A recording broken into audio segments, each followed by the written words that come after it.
Hi, this is Sarah from Permanent Record Podcast. You can find us on Facebook at www.facebook.com/permrecordpodcast. Thanks, Sarah. This is Brian from the Permanent Record Podcast, and you can find us on the internet at www.permanentrecordpodcast.com. You can also follow us on Twitter. Our Twitter account is at PermRecordPod. That's all great info. Thanks, Sarah. Here's the Rocket Dudes. Blue Zone Podcast Network presents Permanent Record, an in-depth look at the classic albums of the 70s and 80s. Albums which have earned a permanent place of honor both in our hearts and in our record collections.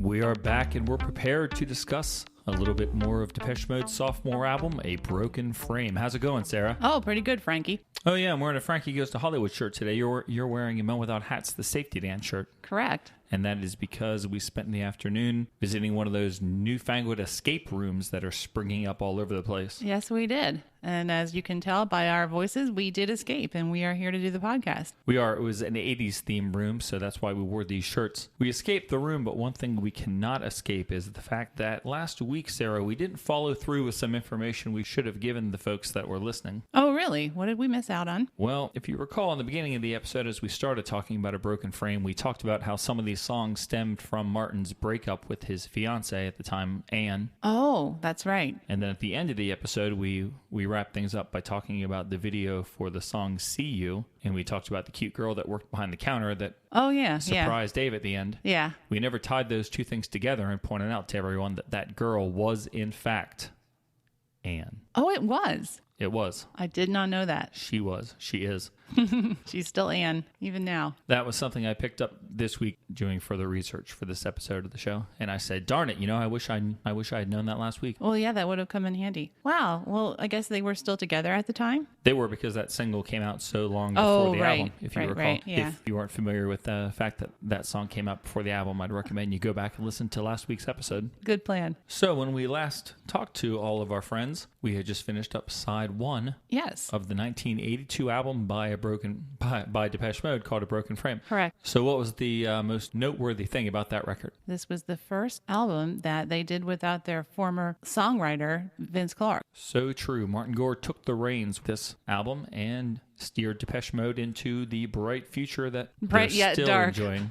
Yeah, bright yet dark. Yeah. So, without further ado, why don't we start our discussion of side two, unless there's anything else we need to talk about? No, I think we're ready to flip the record over and see what we got. We might as well do it. So, side two is going to start off with a song entitled Satellite.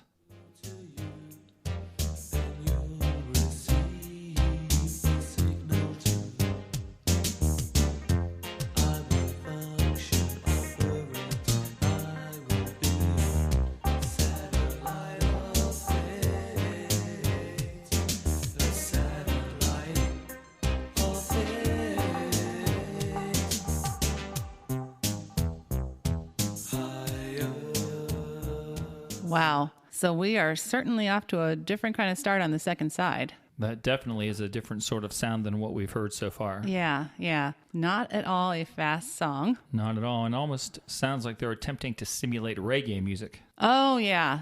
I read some things that said this was kind of like a ska or reggae influenced song. I don't get that out of it. I mean, I can kind of see where that comes from, but to me, it's just a very plodding, and it reminds me of a dirge. Dirge is a good word. I hear the ska or reggae sound to it, and it's just the pattern of those keyboards that are just the whole way through it.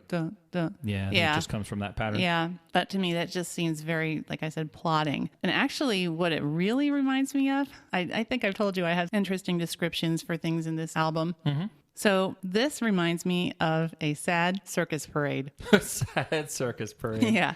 I just picture these circus animals and clowns and jugglers all trudging along. The world's worst circus. Yeah, pretty much. But then that kind of, in turn, makes me think of a Simpsons episode. And that's from season 18, and it's called Jazzy and the Pussycats. It's where Bart takes up drumming and becomes an instantly talented jazz drummer. Oh, I like that one because as he plays, he just kind of moves through town behind his drum kit and stuff. Yeah. Well, meanwhile, Lisa ends up collecting a bunch of animals that nobody wants. So there's a scene where she's walking through town with this ever-growing menagerie, which eventually does include animals from a circus that closed. So I found this scene on YouTube. That one little section was on YouTube itself. And so I played it muted with the beginning of Satellite playing over top of it. And it worked pretty well.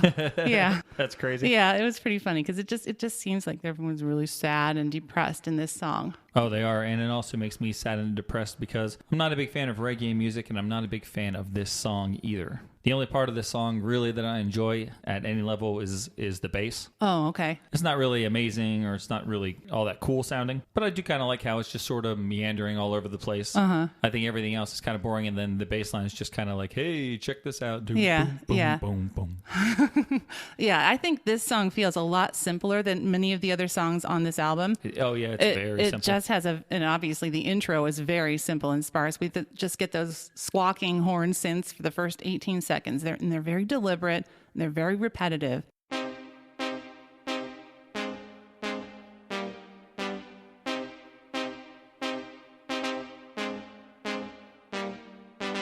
And then we get that funny little low sound and then a synth that sounds kind of like a woodwind instrument playing a little funny little melody line. It's just, there's not much going on in that first verse. The squawky horns, the bass synth, the drums, and Dave's vocals. Yeah, none of those keyboards that you mentioned really distinguish themselves to me. I think that the keyboards are kind of boring in this. I think the percussion is relatively boring, although there's a little snippet of something interesting near the end as it's getting ready to fade.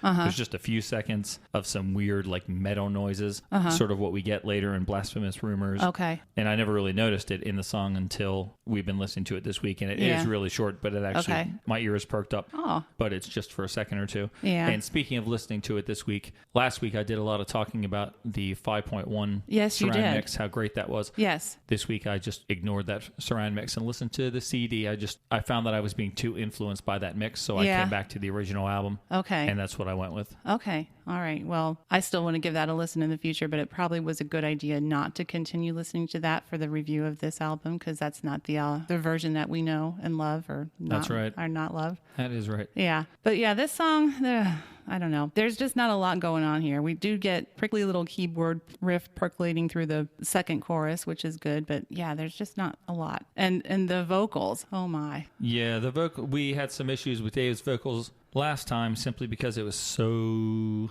peaceful sounding and so laid back and stuff. And that's a real problem here with this song. Oh, because absolutely. The lyrics that Martin pens and then the way that Dave sings them are they're not coordinated at all. No, the very first line, "Now hear this, my friends," like he's gathered everyone to make an announcement. But it's kind of ironic because just like a lot of the other songs on here, he's very hard to hear.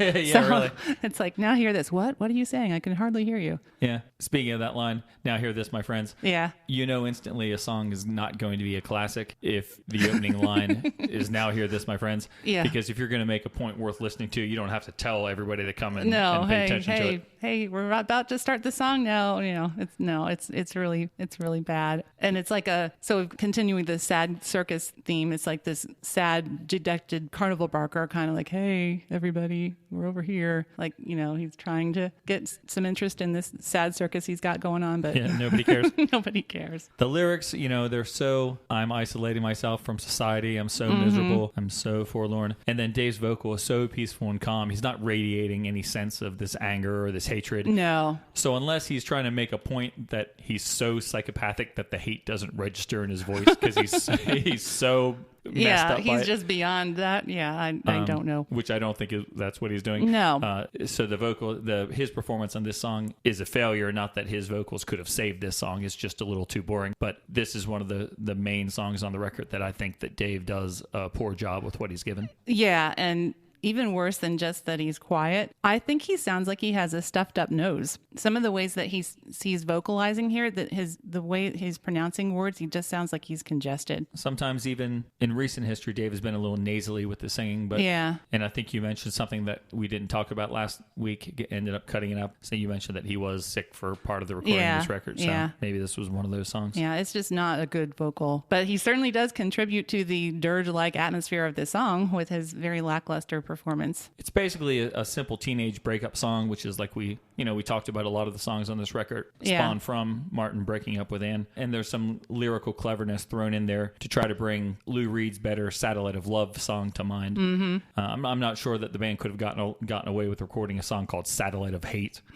So they just went with Satellite. That might have been a little too much for them at this point in time. Yeah. Go back to the vocals a little bit. I think the worst harmonies on the entire album, and maybe in all of Depeche Mode history, are after the second chorus, which you did play, where they sing higher, higher. Yeah. I think those are just so pitiful sounding. Poor little pitiful boys. Oh, yeah, they are. It's not only bad harmony, it's also, I criticized Where's the Revolution for its boring middle eight. However, the middle eight of Where's the Revolution is a lot better than what we get here, which is just higher twice, and then it moves back to the it's kind of poor. Yeah, I definitely feel like this was one that he did in a hurry, that he did not have a lot of time or didn't spend a lot of time on it. Some people may argue that it's experimental, but I don't think this song is interesting enough to be experimental. I would agree with that. There's not sentence. enough going on. Yeah, there's very little going on, and what is going on is just so repetitious after a while. Yeah, Monument is experimental. Satellite is boring. That's very astute. I agree with that. Why, thank you. Monument is a splendid failed experiment. That's a good way to put it. This is just failed. Working in the studio against the clock, and this is the best we can come up with in the time that we have. Yeah, let's ooze some teen angst and see how that goes. And so this song, the first song on side 2, I have a problem right away here with the sequencing of the songs on side 2. Oh my gosh, yes. I definitely would not have kicked off the side with this song. I would have flipped it with the song that we're going to hear next, The Meaning of Love. And that way this side would go fast, slow, and weird, and then the mid-tempo kind of interesting conclusion. But this is not a good song in my opinion to kick off any side of a record with. It's just too no. So it does not get you excited. No, but you know what would have gotten you excited? Oh yeah, this.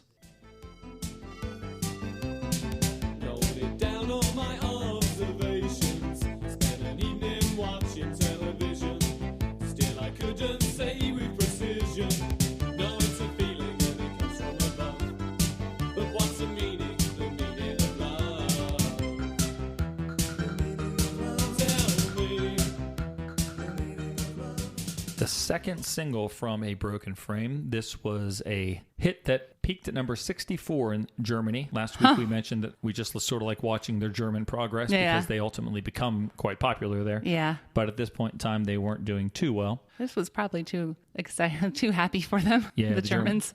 Germans didn't know how to react to this much joy.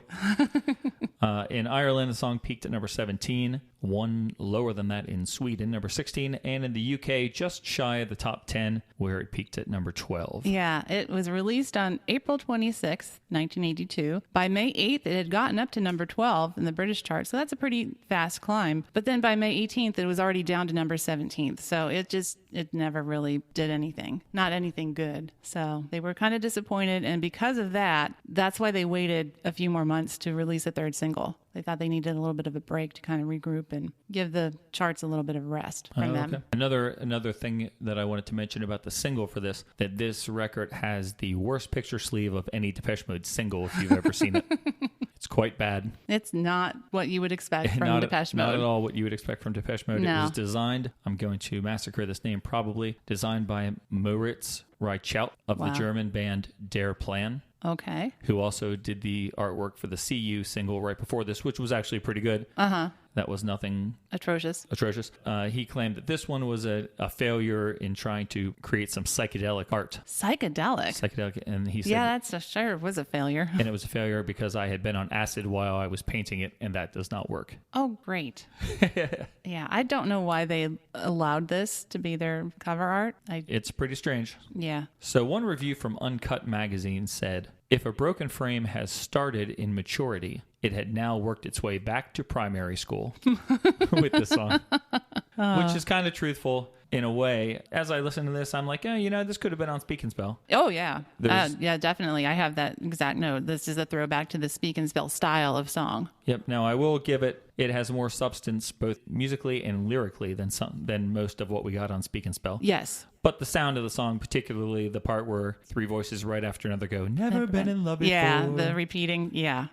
That would have fit right in with like What's Your Name or Boys Say Go. Definitely. And so maybe that's why I've always liked this song so much. It's always been my favorite single off of this album. Oh, okay. And I would say it's probably my second or third favorite track overall from the record. I've always liked this one, and as you probably know, Sarah, I'm a big fan of Speak and Spell. I do know that. In fact, I like Speak and Spell so much that when we took the picture for our little podcast logo, I made sure Speak and Spell was in that picture. Yeah, that beautiful, beautiful album cover.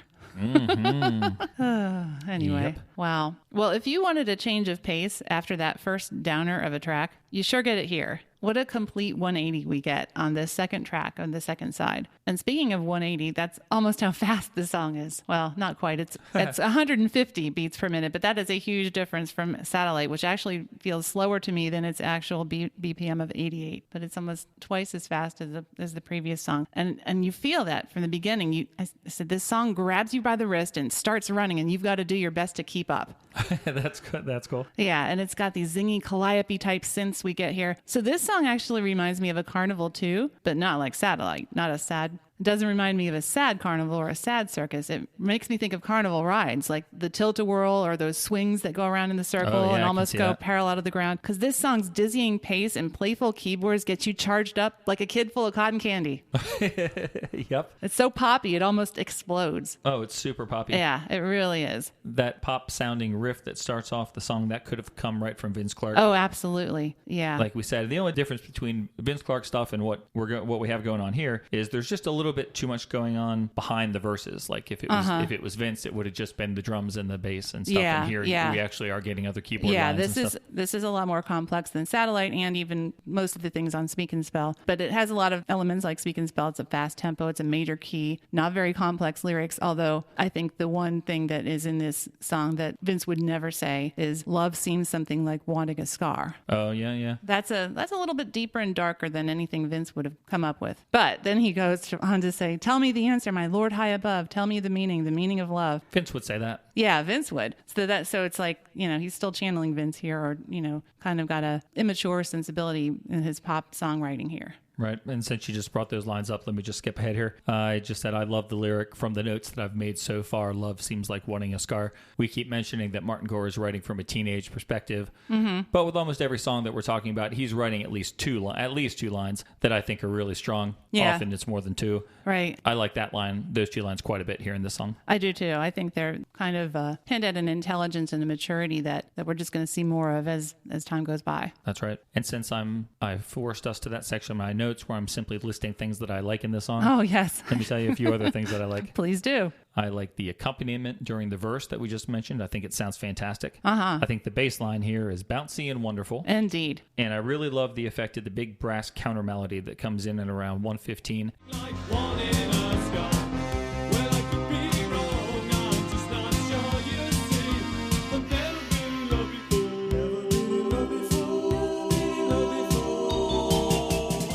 It just gives that part such a huge sound and leads us right into that cool never been in love before. Yeah, you're right. Part, and I'm sure I will have plugged it in somewhere in the middle of that sentence so everyone could see what I'm talking about. The percussion sounds fantastic, as does the background ooze. I asked several friends of mine if they could spare a few minutes of their time. They suggested that I'd lost my mind. And in fact, all the background vocals. Yeah. I have a note. I was going to ask you how you liked the ooze in the background of the third verse. Ooh, I like them. Ooh. Well, very cool. This is the link back to the first album. If you were a fan of the first album, like we said last week, know that Fletch thinks you're weird. But if you're a fan of the first album, Speak and Spell, this is the song that you've been waiting for since side this, one. Or this is the song that, when you heard it on the radio, you're like, oh, it's going to be just like the last album.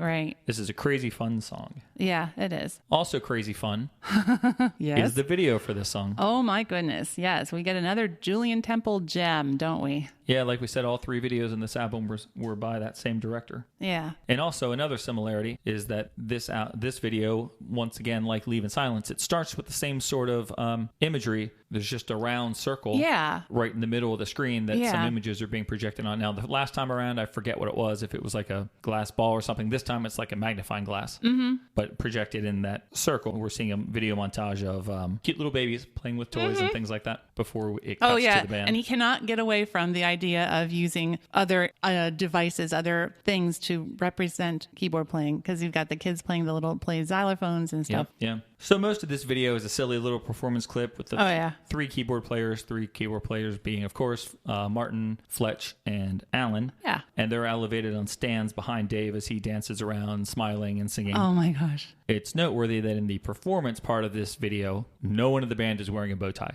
Oh, no bow ties. They have strange collars on their shirts that seem to be real shiny. Like pointed tab collars or something? Yeah. And it's sort of hard to see because their shirts are so dark, but I believe they're wearing no ties of any sort. Wow. Tieless. How crazy. However, there are two individual bow ties in this video. There are? There are. In the scenes, there are scenes in the video with like a ballerina that Dave is in love with. Yeah. And you know he's in love with her because whenever he sees her, the first time he sees her, the two lenses of his glasses and his eyes turn into like little pies. Yeah. He gets he literally gets pie-eyed. So that shows you that he's in love. And then the second time he sees her, his whole head turns into a pie. I know. It's so stupid. I don't know what pie face or pie head has to do with being in love. Oh, why? Why did they do that? Well, it shows its true love. So.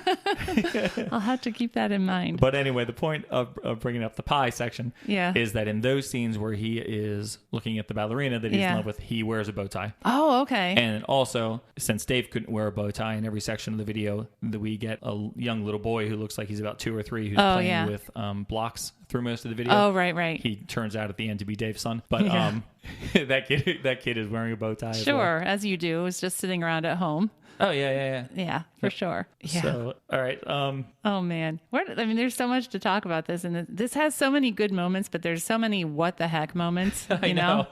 I will say Dave looks super adorable and cute in this one. He does some really good mugging for the camera. Yeah, he's having fun with this one. He really showing does. Off his sense of humor. Yeah. Except for those couple parts in the ballerina section where he's trying to look like moody or something. I don't know. He's like pondering life or something. I don't know. But yeah, most of the time he's like looking really funny. I love him when he's Scientist Dave with his big glasses. Oh yeah, Scientist Dave is awesome. Yeah. And those glasses are actually back in style again. That's how old this video is. That style has actually come back. And actually bow ties are kind of back too. Kind of, yeah. Yeah. So Scientist Dave is awesome because he's wearing big glasses and he has a notebook and he has a microscope. So you know he's like a serious scientist. Absolutely. Yeah. And he is researching, trying to discover the meaning of love. Indeed. And he's looking at slides in the microscope and they're like amoebas, sort of like amoeba shapes that have Fletch and Martin's face inside of them. Yeah. And is that I'm not sure why he's not able to solve the meaning of love by looking at an amoeba version of Fletch. Yeah, that seems so clear to me. I know. Yeah. Is that the one where Martin has a really smiley face, or is that later in the video where they show his face real briefly and he's got a really goofy grin? I don't remember. No, there's one point where he's grinning like a lunatic. Makes me laugh. The part that makes me laugh, well, maybe not laugh, but smile. Okay. There's 2 points in the song where they sing with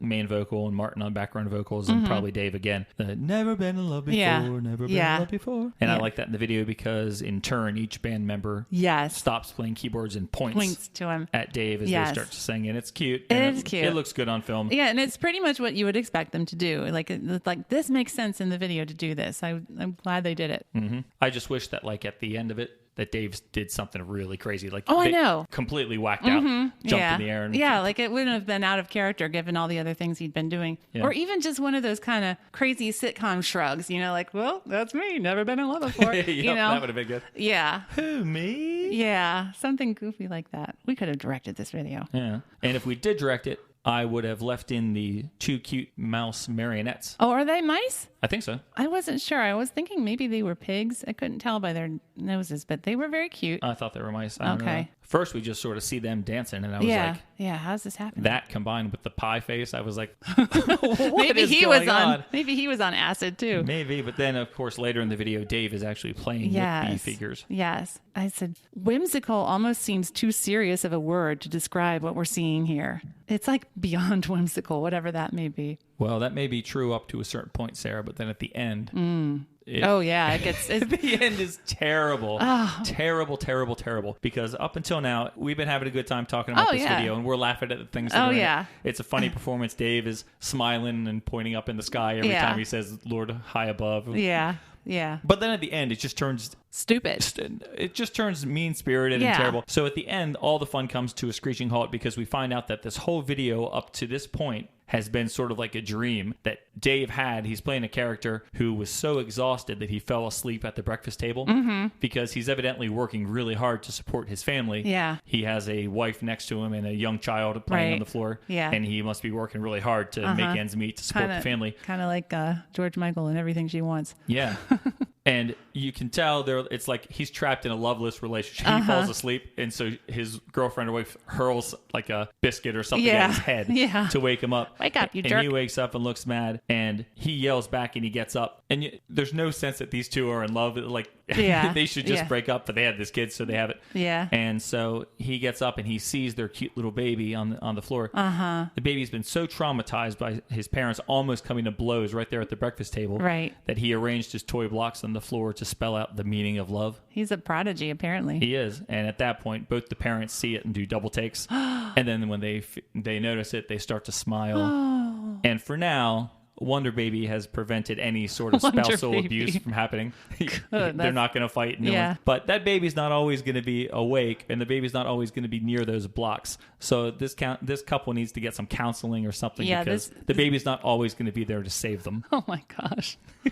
I love that analysis. That is really, really good. Yeah. I was shocked by the end of the video because it was so fun up till then. Yeah, and then they turn it all mean and sad and... She hurls that thing in his head and he snaps to awareness, and I seriously thought he was going to slap her across the face. I might have, but... I was like, what the heck is going on? Julian. So up until then, it was a good video, but that last 45 seconds or whatever... Yeah, I kind of blocked it out just because it's just... Yeah, it takes a terrible turn. Yeah. But you know what does not take a terrible turn? Tell me. The album, A Broken Frame, as we head into song number 3 on side 2. This is a song that a lot of people online seem to hate. We'll see what we think about it in a second. All right. But this is a track called A Photograph of You.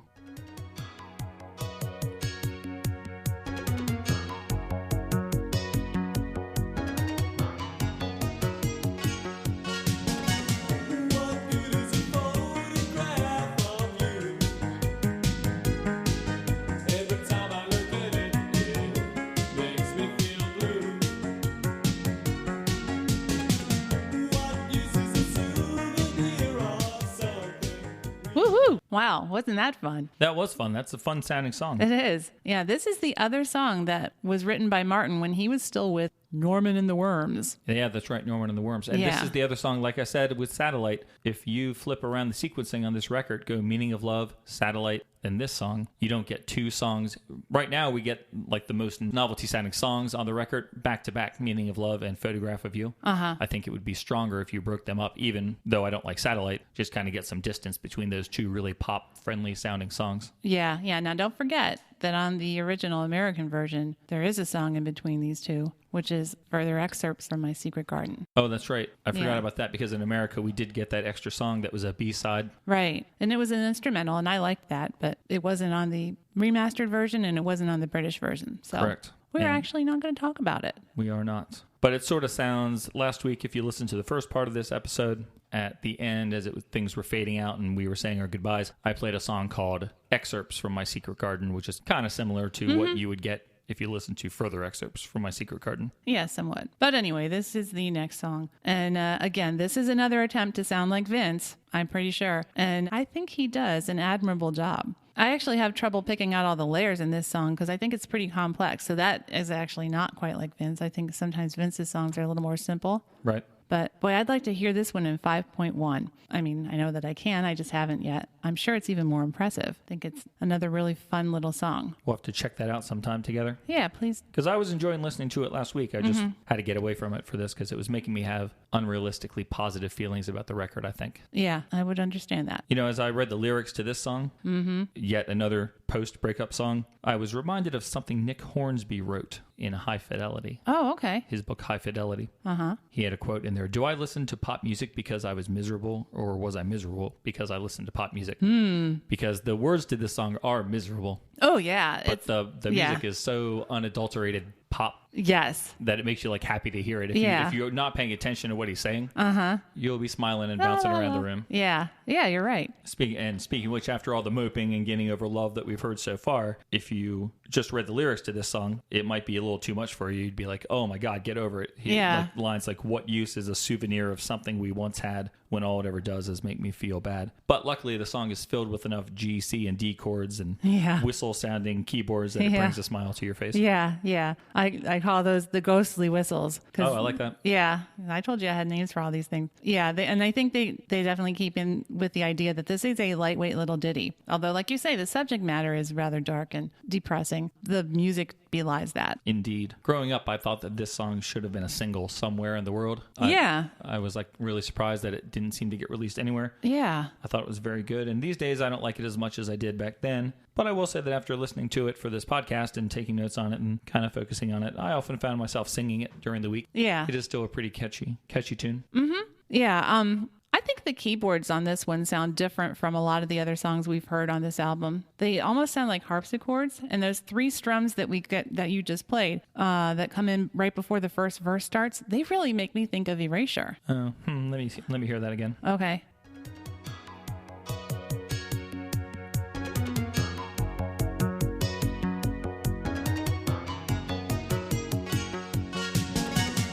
I think not only the strums sound like Erasure, but the keyboard that was going on right before that happened, that could have come right from Wonderland. Yes, I thought so too. Yeah. So it's really, I mean, talk about channeling Vince. He's channeling Vince before Vince even did that stuff. Yeah, really. Yeah, it's kind of neat. Good job, Martin. Yeah, there's a keyboard line that goes through the song. It starts in the first verse. It's not the bass line, but it makes you want to bop your head from side to side. You know which one I mean? It's just da da da da da da. That one. Is it what I refer to as the synthetic bouncing ball? It must be. Yes. Oh, I like that. You came up with a good name too. Yeah, that's really catchy and fun, and that just kind of carries you through the song. Yeah, I like that sound a lot. All the things I said about the musical accompaniment for Meaning of Love is true here. I like everything the band's giving us, especially that bouncing ball sound that we get at the start. And I think the song is a little simpler. You mentioned that you would like to hear all the different parts to it in the surround mix, that you thought it was kind of complex. Yeah. I kind of thought it was a little simpler than Meaning of Love. Well, it probably is. But we get a lot of the same sounds and background vocals. I feel, though, like there's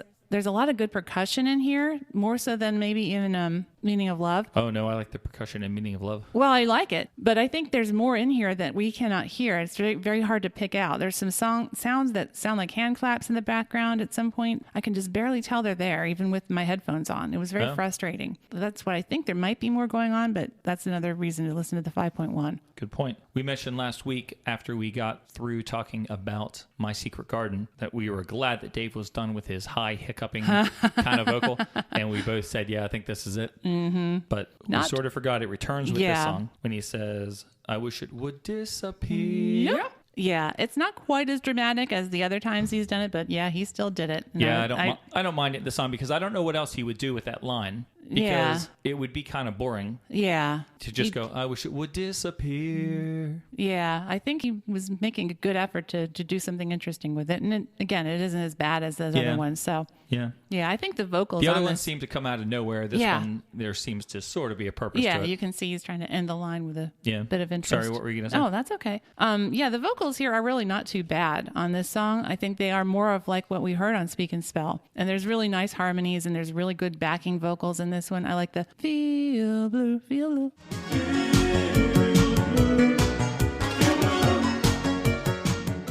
I like that part. Yeah. Yeah, he seems a little more energetic in this song than... Yeah, I agree. More energetic than almost everything we've heard so far. Yeah. Except for maybe the previous song. Correct. Lyrically, what do you think about this one? I think this is an example of some of the worst lyrics Martin has ever written. Oh, wow. But they're still not as bad as Vince's What's Your Name? But I have to say that he was a teenager when he wrote this. He was probably 16 years old? So I have to give him a pass on that because, he's 16 years old. Lyrically, I don't like the fact that he rhymes dull with dull. Oh, yeah. That's very, very, very bad. Yeah. However, I do like the verse, I wish it would disappear. I say I wish, but then I relish it being here. Yeah, that's I like that. so you found some good lyrics in this one too. Yep, and I can do that with every song, I think. Oh yeah. Pretty much. There are things that sometimes make me go, ooh, really? But then he follows it up with something I'm like, yeah, that's kind of clever, dude. Yeah, I don't know. I don't think these are by any means very strong lyrics. But it's definitely a pop song, so the lyrics maybe aren't as important. Right. The music is more important. And I think as a musical composition, this song is actually quite good. It's got a pretty catchy melody, got interesting sounds, lots of layers. I would love to hear an instrumental version of this so you could focus on the music and not be distracted by the words. Oh, really? Oh, yeah. Yeah. Like I said, I feel like there's more here that we're not hearing. Maybe there's not. Maybe I'm imagining things. Maybe there's less. Maybe there is less. Who knows? Anyway, I'll never hear an instrumental of this. So. I don't think you will. I'm trying to think if we have one, and I do not think we do. Okay. At the end of the song, something odd happens, although not incredibly odd. Okay. Something they've done before and something they'll do again. We hear the next song fading in as this song is fading out. Mm-hmm. Were you all done talking about that song before I talked about the segue? I absolutely was. So they're going to do that later on in their career, most memorably, in my opinion, with A Question of Lust, as that sort of fades in at the end of Fly in the Windscreen, final on Black Celebration. But it's also something they did on Speak and Spell when we heard the end of Photographic still playing as Tora Tora Tora. That's right. Started to play. Right. And it's a move that I think always alerts the listener that pay attention. Something is happening, and it's we're intentionally not putting a blank space where this is all flowing together because we want to keep your attention, and something cool must be coming up because we're linking these two songs musically. Oh. So let's see what's coming up. Okay. It's a song called Shouldn't Have Done That, and here is a taste of it. Mommy's annoyed, says go and play, don't show your face, stay away all day, shouldn't have done that.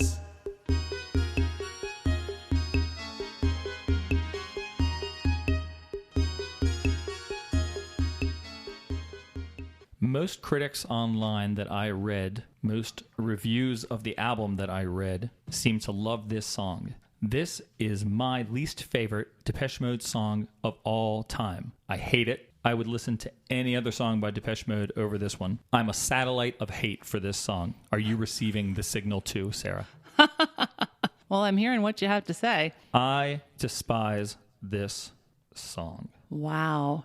Extremely strong words from an extremely big fan of this group. Sputnik Music says, first comes the charming Shouldn't Have Done That. It sounds like a campfire song and is very minimal, based around a catchy vocal line with powerful harmonies and an ultra-minimal rhythm of tom drums and real clapping, courtesy of Blancmange. Oh, that's right. I did hear, they were recording in the next room. Recording next door. Yeah. Uncut magazine says, just when something exceptional was needed, came the album's most ambitious track. It contained the bare bones of the entire next LP. Really? Yes, really. I respectfully disagree. Although I will say that the tone of it and the political tone of it kind of heralds what is to come, but the music, no, I don't think so. I hate that keyboard riff that they play. There's little to recommend about the sound of the keyboard. It's too simple to be interesting. Maybe they could have improved this by giving it more substance. I don't know, but I don't like what we're getting at all. I hate the percussion. It's so boring. It is. It's very boring.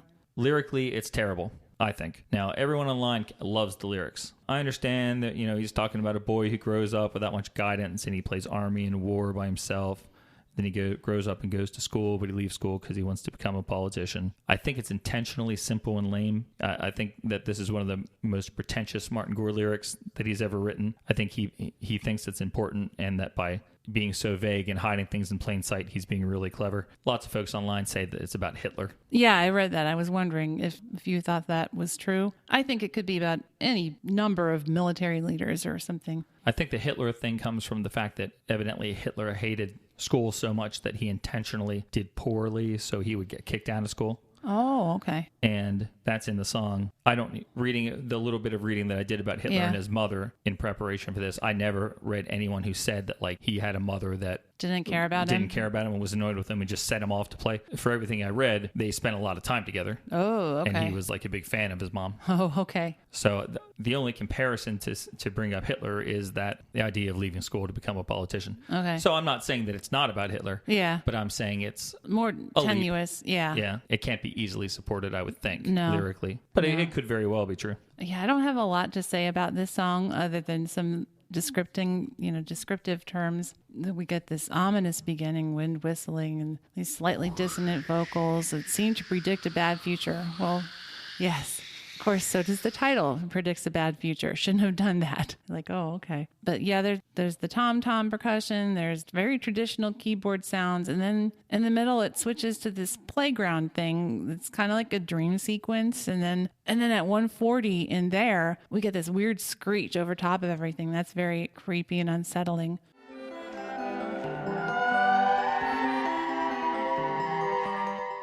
Yeah, I don't know. It's like so simple. You get the little keyboard riff that sounds to me very awkward. Mm-hmm. You get the annoying verse. Mm-hmm. There's 5 verses, I think, and you alternate between keyboard riff and verse. There's not really a chorus. It's just at the end of some of the verses they say shouldn't have done that, and it gives you an additional line. It's more like a refrain. Yeah, so you get the same keyboard riff over and over and over. You get the same melody sung 5 times as Martin and Dave singing together. And then right in the middle, you get this weird, it's over a minute long, I think, like sound collage of things. You know, it would improve the song maybe if when it came back from that sound collage, there was more to it. Like we spoke last week about... was it last week or was it the week before? It was the week before with Cover Me. We talked about songs that evolve. They start as one thing and grow as you're listening to them and change. Yeah. And talked about like Paul McCartney as an example and Cover Me was an example. If this song grew out of that midsection thing into something more, that would give it more value, but it doesn't. It has that long section and then comes back to the same verses, the same harmonies, and then the keyboard riff again. Yeah, There's very, very little to this. It's stretched out artificially through that weird sound collage. Yeah, you're right. What do you think about their vocals? This is their first duet, Martin and Dave. I hate it, but I hate it because I hate the melody line. I hate what they're singing. It doesn't sound good to me. Yeah, I don't like their harmonies in this. It's very dissonant, and I suppose that's intentional. To me, it's like very off-putting and uncomfortable to listen to. Right. And they sound so flat and matter of fact. I know. And I don't know if that's intentional. I think maybe it is. Like they're just, I don't know. Who knows? I'm having a lot of trouble processing this song and understanding what the intent was. I've probably listened to this song more this week than I have in my entire life because to date, because I would never play the song because I hated it so much. And then this week when I was listening to the record to write about things, I almost couldn't stand how much I was listening to it. So I started listening to that Marceau. Oh, yeah. How do you say it? Marceau, their remake of it just to get it. I'd still hear the songs, but kind of cleanse my palate. Okay. Marceau actually turns this into a kind of a cool little tune. Oh, okay. I like their version a lot more than Depeche Mode's. Okay. Depeche Mode just sounds bad, but one of the reasons I was listening to it so much is because I was reading some really interesting things about it, about that middle section, obviously in the middle of the song, and I was reading about things that were hidden in there. Hidden? And I did find some weird stuff. I took that section out, just isolated that section, and then reversed it and listened to it backwards. Okay. And there's some crazy stuff in there. Now, people are claiming a whole ton of crazy stuff, and I couldn't hear all of it. Like everything that they say is in there, I couldn't find everything, but I did find some of it. Now, there was in the very beginning of it, there's kind of a backwards message that's supposed to give you like a military feel, like a soldiers marching left, right, left. Yeah. And that's what it is. That's somebody saying left, right, left. And I'll just play that for you. I recorded it backwards and saved it here. So here's... Oh, wow. I think on most of these, if you're listening, I think the voices come in on your left channel. If it'll help you hear it better if you take the right channel out. Here's the left, right. This is really short.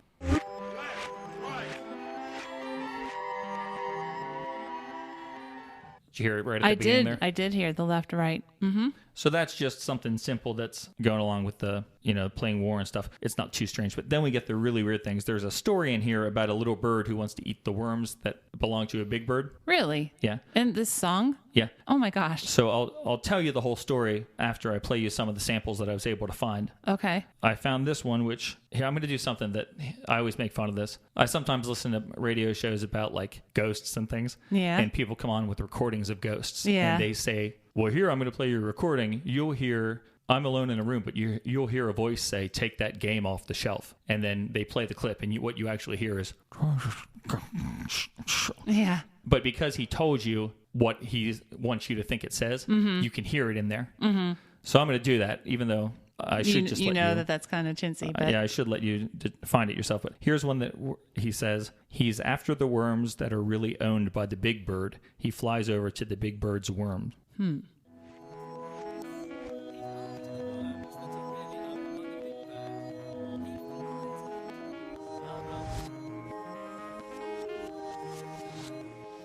I heard some of that. Hopefully you heard it in there, and I think I told you the wrong channel. I think that time it sounded to me like it was in my right ear. Yeah, I don't know. You can't trust me. I'm an unreliable narrator, so leave both your earbuds in when you're listening to this. So here, I'll play it one more time. You'll hear stuff about he's after the worms that are really owned by the big bird.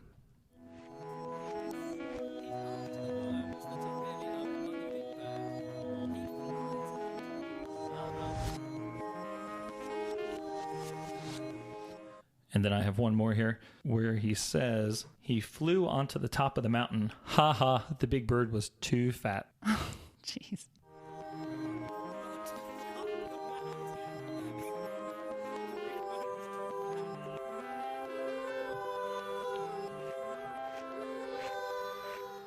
That one was in your left channel. Yeah, that one was a little harder to hear. I didn't hear all of that. The voice was quieter in that one. Mm-hmm. So basically, this is the story that you hear in reverse if you listen to this song. The big bird is pecking. The little bird is pecking as well. The big bird has got more worms than the little bird, so the little bird doesn't like this. He's after the worms that are really owned by the big bird. He flies over to the big bird's worms. Oh, and what joy it was when he got those worms. And he flew away. He flew to the top of the mountain. The big bird was too fat. He couldn't fly. So like I said, there are people that claim all of that is in there. I couldn't hear all of it myself, but I heard bits and pieces of it. I didn't want to weigh you down with too much of it, but I just thought those two parts there were clear enough that they were worth playing. Wow. I had no idea any of that was in there. I had no idea until this week. I didn't even see anything about that. Like in my research, I didn't even come across that. And it's like, I've listened to this song so few times that I didn't even know that, like, I didn't hear a backwards message. I imagined if you're hearing a backwards message, it's going to sound like gobbledygook. Yeah. I didn't even know that there was gobbledygook in the song to try to reverse because I'm so unfamiliar with this terrible, terrible song.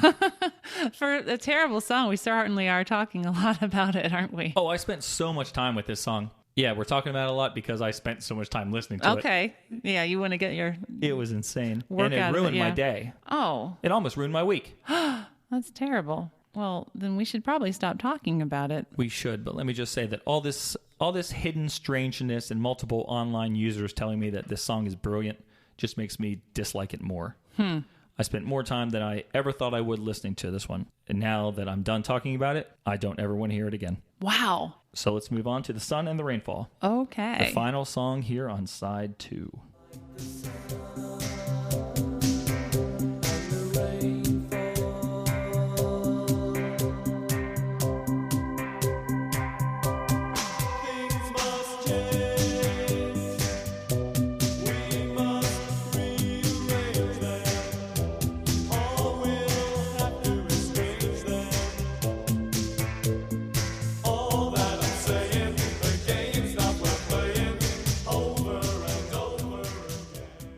Well, so you read a lot of reviews about the previous song, people really loving that one. Yeah. I read a ton of reviews that said this is one of the most underrated Depeche Mode songs in their entire catalog. That is true. And it's a hidden gem. That is true. Tucked in at the end of the album. So you agree with that completely. This is my favorite song on this entire record. Wow. Yep, this is a fantastic song. And it's one that for the first little while that I owned this record, I didn't realize how good it was because I couldn't make myself suffer through the song before it. So I often would just stop listening at that point. Oh, man. So for a while, this is the song I was least familiar with. Other than the previous one. No, probably even more so because I would hear a little bit of the previous one, realize I hated it, and then turn it off. Okay. So, and then when I finally, whenever that fateful day was, I actually got through it or skipped it or something. I was like, man, that's a really good song. Mm-hmm. So I would say they bookended this album very, very well. The first song, Leave in Silence, is a great song. This last song, Sun and the Rainfall, is also a great song, an even better song, in my opinion. Yeah, it's a really cool song. I hear a lot of good stuff in here.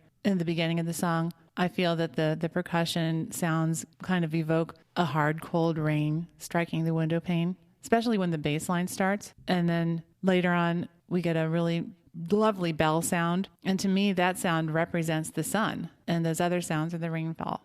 I like the percussion. It kind of sounds like someone's just sort of hitting an interesting pattern on a drum with one of those really big mallets that has like the foam on the end. Oh, yeah. Like that's the kind of drum that it sounds like to me. Boom, boom, boom. Yeah. I kind of like that sound. Yeah, I think this song has some of the strongest and most notable percussion on the entire album. We get some springy sounds, some clappers and some hand clapping sounds.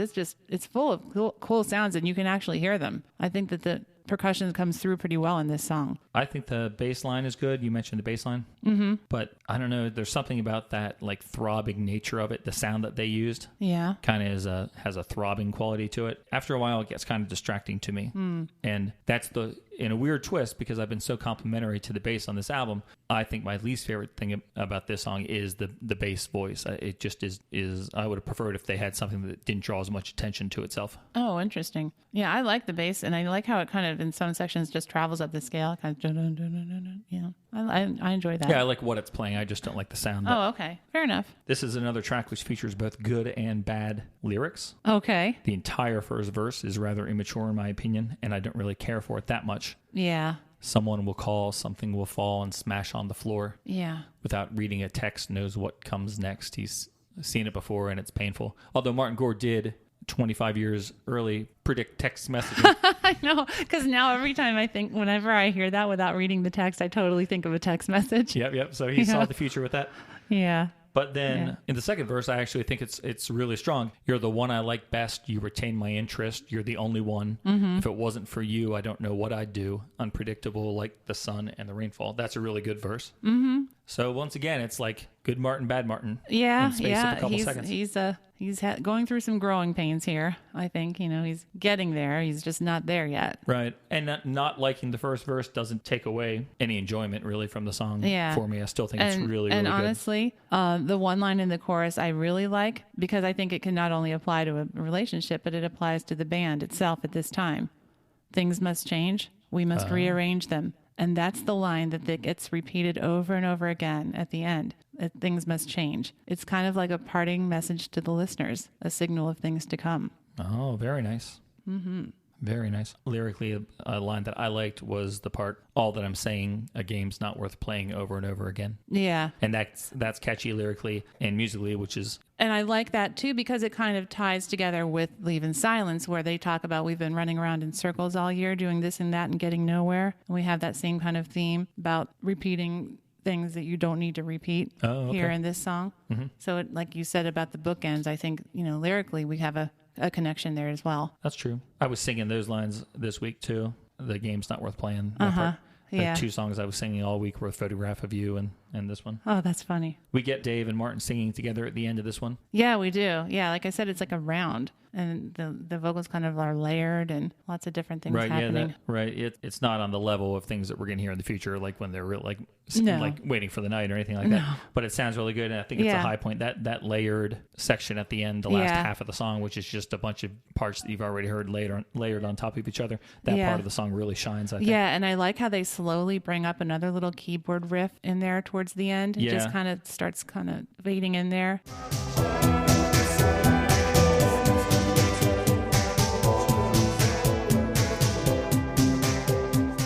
I like that too. It's like we got that with Leave in Silence. Yeah, right, exactly. Just at the end, like a brand new keyboard part just kind of comes in and sounds really, really nice. Yeah. In this song, it's kind of lower in the mix. It is, and you might miss it just because of all the different vocal parts that are added on top of each other, but it is a cool it's a riff. Cool effect. Yeah. The vocals on this, I think Quiet Dave is back for the most part, but in the chorus, I feel that he sounds more like classic Dave than perhaps anywhere else on this album. And I think that has to do with the echo effect that they put on there. Yeah, I think you're probably right with that. The echo, you can definitely tell there's an echo in there, and I think that helps to strengthen the sound of his voice on this one. True. And I like the harmonies particularly on the phrases Only One and Like the Sun in that second verse. I like the ones on Like the Sun. Like the Sun is very pretty. I would enjoy hearing Dave tackle this song now, something that they did with not the last album, but the two before it. If you bought like the deluxe package, or if you like a limited edition thing, they had a DVD that had them in the studio doing some songs live, and on each one they did like an old song. Mm-hmm.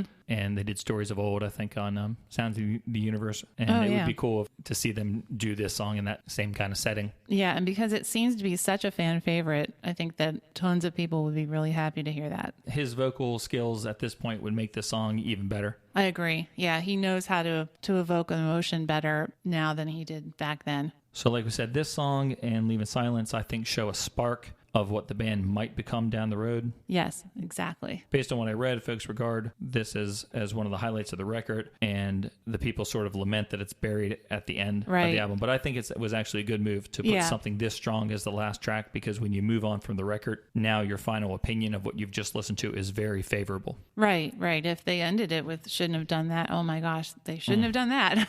Yeah, really. So, yeah, this was, I think, a strong ending, and I don't feel that it's buried, although maybe a better song preceding it would have helped, as people like you couldn't even get past that one. They missed this one. Right. Yeah, I don't know. Yeah. So that's the end of side 2. Indeed it is. Of A Broken Frame. So one thing that we've avoided talking about up until now, which if you're a big fan of the band and know this record, you were probably wondering, why are they avoiding talking about this? Is the cover of the record, which is very highly regarded because it's a fantastic cover. It is. So that, Sarah, the extra credit question for this episode. So how about that album cover? How about it? How about that album cover? Oh my gosh. I love it. It is my favorite Depeche Mode album cover ever. Probably one of my favorite album covers of all time, of any album cover, because it is just a phenomenal picture. It is just beautiful. It is a beautiful, beautiful piece of photography. Yeah. And in fact, so much. Should I go ahead and tell you now? Go ahead. It made the cover of Life magazine's collector's edition called The World's Best Photographs 1980 to 1990. It's on the cover of a photography collection. I saw that sitting on the table upstairs, or sitting on the chair upstairs. Yes, I bought that magazine when I saw it back in the day. I was out in a store and I could not believe my eyes. I'm seeing the cover of A Broken Frame on the cover of a magazine about photography. I was so excited. I bought it right then and I own it to this day. It's just awesome. And going along with that, the Guardian newspaper in the UK named him, I wrote him, but him is Brian Griffin, the photographer, as the photographer of the decade for this. For this particular album cover. Wow. Well, mainly, if he didn't take this album cover, he wouldn't have gotten it. No, right. But, it was ostensibly for his entire catalog. Okay. Not including Speak and Spell, right? No, not including Speak and Spell. Oh my gosh. So this album cover came about really from two people. The art direction on this record was by Martin Atkins, who came from Factory Records. Oh, how about that? Where he worked with Peter Seville for a while, and then he hooked up with Mute because he enjoyed all the bands that Mute had signed, and he was anxious to work with Daniel Miller. Oh, nice. He was a fan of The Normal. Oh, okay. And the photographer, of course, Brian Griffin. Atkins and Daniel Miller both were into German, Ukrainian, and Russian art. Okay. And decided that they had to do something to re-image Depeche Mode. Oh, yeah. So they decided to go in that vein with not obviously the first two singles from the record, because we talked about how terrible Meaning of Love was, but with the third single, Leave in Silence, they sort of got a Russian theme with some stalks of wheat. Yes. And very earthy, bland colors. Right. It's sort of like an orange and red, I think. There was no picture, no photography with that, but it had that sense of like a Russian art. And that theme, then they decided to carry that over to the album cover. Brian Griffin was involved with the band simply because his office was in the same building as Mute Records. Oh, that's how he got connected with them. That is why he got the job.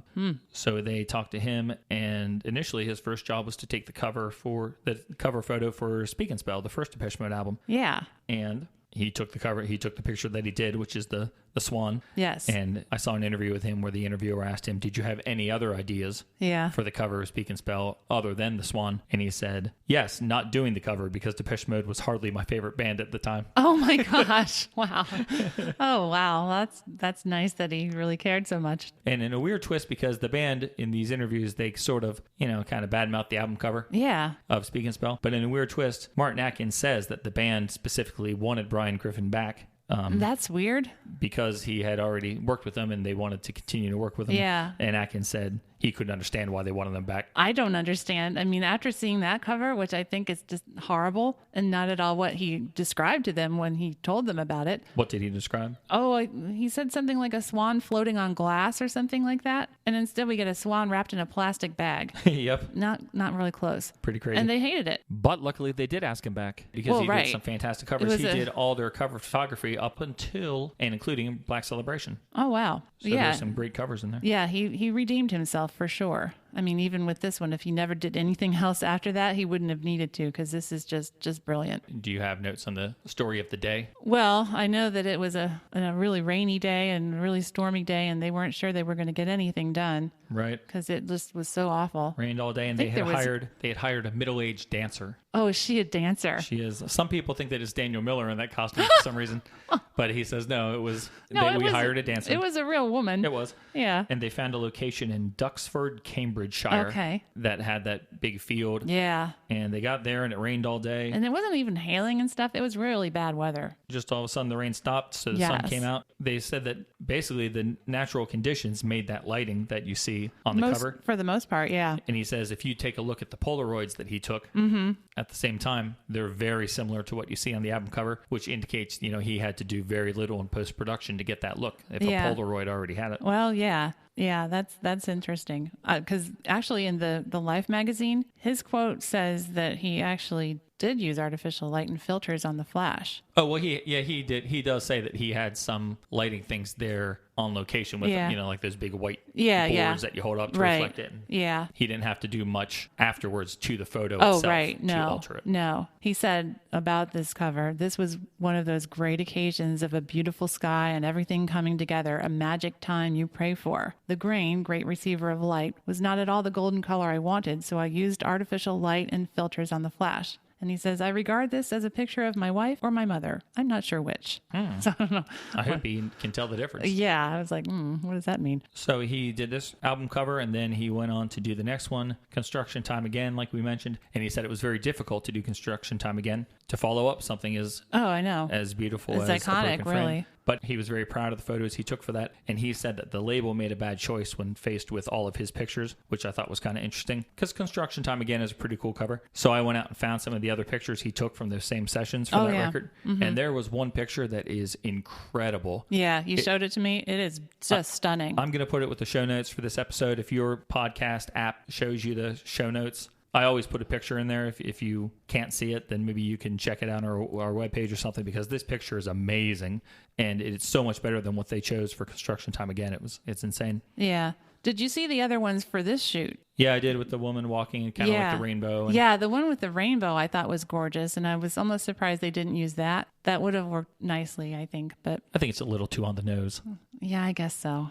I'm not sure what that means. I actually used that phrase later, so anyway, we love this album cover. We do, and they asked him in a recent interview. He had a book come out. I tried to get some information to pass on to you, but I'm not sure the book is in print right now. Oh, okay. I looked it up on Amazon, and it says it's not available, even though it came out just a few years ago, a book called Pop, and it's a collection of all of his rock and roll music photography. They asked him, as he was promoting that, if he could do a Depeche Mode cover today, what would he do? Ooh. And he said, I would produce an image that would form a trilogy with A Broken Frame and Construction Time Again. Oh, what a neat idea. That really would have worked nicely on Spirit, given the kind of the theme and the tone of this album. Yep, it would have been nice. Oh, well, the feet and the flags are good. They are. I think that while Depeche Mode's music has gotten better and better, their album covers are not as good as they were back in these days. Yeah. Even albums like Music for the Masses is a pretty great cover. Violator's a great cover. Songs of Faith and Devotion, from that point on, they're not quite as good. No, you're right. I don't like them as much. Yeah. Exciter's good just because it is more of like a photography one again. But the other ones are kind of not so good. I never understood Songs of Faith and Devotion. Why? Just all of a sudden they put out an album with their own pictures on the cover. Yeah, that is something that they never did. And Dave said early on, and I had a note about this, that they made a conscious decision not to put themselves on record covers because they said that would date the records much faster. Yeah. And he pointed to the first Duran Duran album as an example. And he's totally right. Like you see the videos of them now in sessions from photo shoots and live things. And they look different. And it's nice to have this album that doesn't represent or doesn't portray them like that. That's right. All right, Sarah. So it's time to assign a final grade to A Broken Frame. Oh, my goodness. Do you want to go first? I guess I can go first. So here we go. Well, if you don't know the backstory to this album, you probably think that it's just a bad second album, a victim of the sophomore slump, and that's that. But of course, we all know And I see this as such a transition album for Depeche Mode. Totally. It's so easy for me to see both the past and the future in this album. This is a band trying to find its way after the departure of an integral band member. This new songwriter is trying to keep the existing and still new fan base happy by providing some songs that sound like his predecessor, but he's also branching out into uncharted territory. You can definitely tell he has talent, but the pressure of him having to produce an album's worth of songs so quickly on his own results in some pretty uneven work here. They could have just switched gears completely on this second album, but that would have been a pretty risky move. But Martin knew that he didn't want to keep the band going on the same path that Vince had set them on. So he tried to get the balance right, so to speak. Does it work as a cohesive body of music? No, not at all. But does it work as a bridge between the past and the future? Absolutely. I thought about giving this album a different title to better represent this idea. And at first, of course, I thought about something with bridge in the title. Then I realized the last song would have been a great album title. The Sun and the Rainfall perfectly represents the two musical styles here. And it would have gone perfectly with the album cover. But I suppose that would have been too on the nose for them. Nice.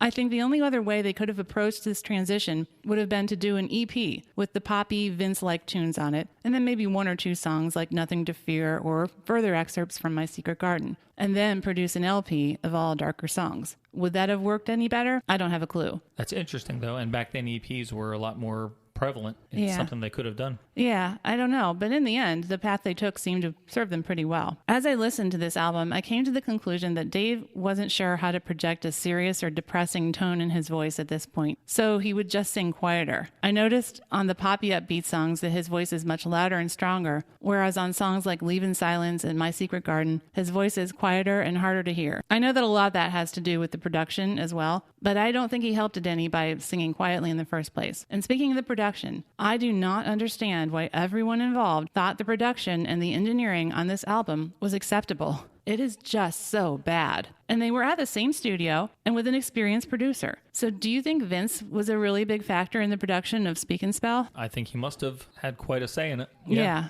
Because at this point, I still haven't heard much of that 5.1 mix, as I mentioned. But I think even from what I have heard, I know the potential is there for a much, much more interesting and better sounding album. And that's one of the reasons I found it kind of difficult to rate this album. I feel that like the components are there to make it a much better album, but we literally don't hear them. And of course, the completely different tones and styles juxtaposed throughout the album make the listening journey a bit disjointed. I feel like this is not an album that's easy to listen to straight through, at least not for me. So I feel that I have to give this album a rating of 3 record adapters.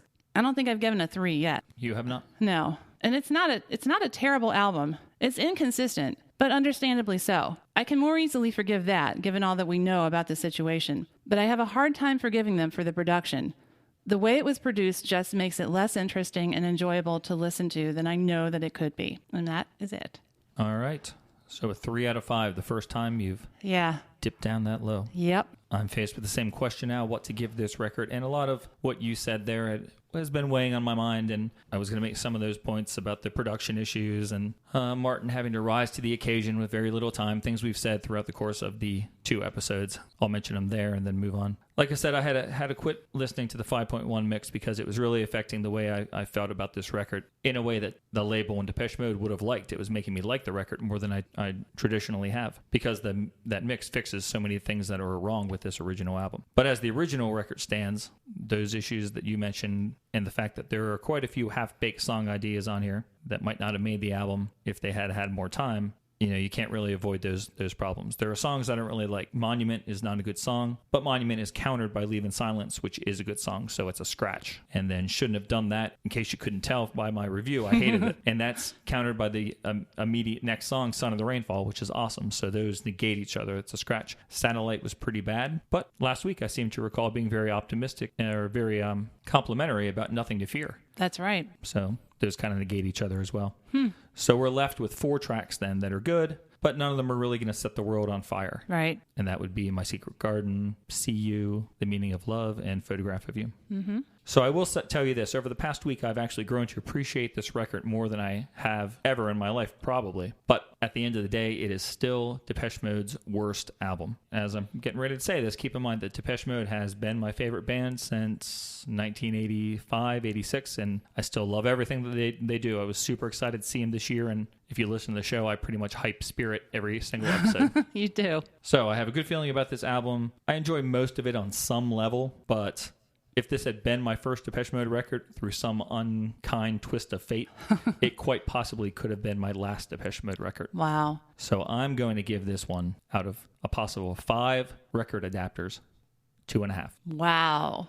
2.5. Oh my goodness. Lower than me and lower than anything you've ever rated. That's true. You're the guy that likes to give out 5s, like free passes or something. I give Depeche Mode as a band a 5 out of 5 without a moment's hesitation. Certainly. However, this was just not their finest hour. No, I agree. Yep. So folks, that's what we think about A Broken Frame. Indeed it is. So we hope you enjoyed the episodes. It's always fun to talk about Depeche Mode. We've been very Depeche Mode centric for the past couple weeks. Yeah. 3 or 4 weeks. So we have a planned respite coming up next weekend. There's not going to be a show. We got some stuff going on. Yeah. We're going to take a little break. Take a 1-week break, and then we're going to come back. We're going to get away from synths. We're going to get away from Depeche Mode. And with Halloween coming up, one of the best bands for Halloween, if you need something spooky sounding, is The Cure. Indeed. It's almost been a year since we started the show, and we haven't talked about Robert Smith and the band yet. That's crazy. So we're going to take 1 week off, but in exchange for that, next time we get together, let's talk about The Head on the Door, one of the best Cure albums ever. All right. Is that a deal? It sounds like a deal to me. All right, everybody, then we will see you again in 2 weeks. So until then, take care. Very how here on the different hill up. Here that they were for the news for me my I now from the willer says you first do if you so it's now you so you're a self baby spending is like that is here for the ways for us of as no now is now the we for us girl stress we know side off for the way push me there right zero for only snooze down not is news for me in my never stood is now true it is now more than opposite making our opposites never fell